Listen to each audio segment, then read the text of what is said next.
एक आदमी था, वो एक साधु के पास गया। साधु बूढ़ा था, मरने वाला था।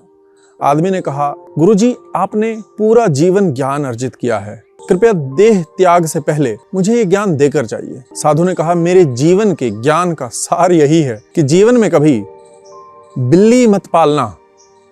आदमी बड़ा हैरान हुआ, बिल्ली मत पालना, ये कैसा ज्ञान हुआ, बिल्ली मत पालना? आदमी ने कहा, प्रभु मुझे जरा विस्तार से समझाइए, मुझे बात समझ में आई नहीं है। साधु ने कहा, जब मैं तुम्हारी उम्र का था, मेरा घर था, परिवार था, कारोबार था। कारोबार में परेशानियां थी, घर परिवार में समस्याएं थी, झगड़े थे। मैं उन परेशानियों से, उन झगड़ों से छुटकारा चाहता था, तो मैंने सारा घर परिवार कारोबार छोड़ दिया और मैं जंगल में एक आश्रम में आकर अकेला रहने लगा, एक साधु बन गया। मेरे पास एक बिल्ली आया करती थी, मैं उस बिल्ली को कुछ खाने के लिए दे दिया करता था, लेकिन बिल्ली का पेट भरता नहीं था, बिल्ली को दूध की आवश्यकता थी। अब मैं साधु जो खुद भिक्षा मांगकर खा रहा था, हर रोज बिल्ली के लिए दूध कहां से लाता? किसी ने मुझे कहा, हर रोज दूध चाहिए तो एक गाय बांध लीजिए। कहीं से दान में गाय मिल गई तो मैंने आश्रम में गाय बांध ली, लेकिन गाय के हजारों काम, गाय को नहलाना पड़ता है, उसे स्वस्थ रखना पड़ता है, मैं अकेला इतना कैसे करता?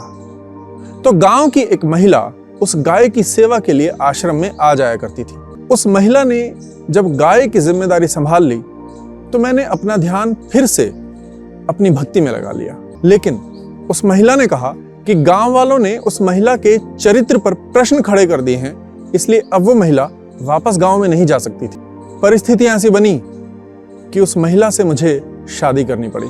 शादी हो गई तो कुछ साल बाद बच्चे हो गए तो फिर से गृहस्थ आश्रम शुरू हो गया, फिर से जिम्मेदारियां आ गई और मैं फिर उन्हीं झंझटों में, उन्हीं समस्याओं में फिर उलझ गया। ये सब शुरू हुआ था एक बिल्ली से।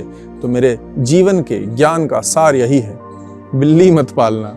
इस कहानी का अर्थ ये है कि जीवन में समस्याएं, जिम्मेदारियां, आप कहीं भी होंगे, कुछ भी कर रहे होंगे, आ ही जाएंगी। समस्याओं से भाग जाना समाधान नहीं है।